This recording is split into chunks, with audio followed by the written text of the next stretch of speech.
আপনার কাছে সাপ্লাই নাই, আপনি বিক্রি করবেন না, বসে থাকবেন। আপনার কাছে সাপ্লাই নাই যেহেতু আপনি কেন বিক্রি করবেন? আপনি বসে থাকবেন। যখন আপনার কাছে সাপ্লাই আসবে তখন আপনি বিক্রি করবেন। কিন্তু আপনি একদিকে বলছেন আমার কাছে সাপ্লাই নাই, অথচ 1306 টাকার গ্যাস আপনি 1800 টাকা থেকে 2000 টাকা বিক্রি করছেন। আবার বলছেন আমার কাছে সাপ্লাই নাই, সাপ্লাই নাই তাই দাম বেশি।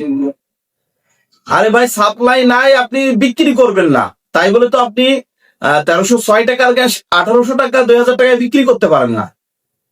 সাপ্লাই নাই দেখে আপনি দাম বাড়িয়ে দিবেন। আপনার কাছে সাপ্লাই নেই, আপনি বিক্রি করবেন না। এটা কোন ধরনের খোঁড়া অজুহাত? মাঝে মাঝে মনে হয় যে বাংলাদেশের জন্মগ্রহণ না করলে মনে হয় এত কিছু দেখতে পেতাম না। আপনার কাছে গ্যাস সরবরাহ নাই, আপনি বিক্রি করবেন না।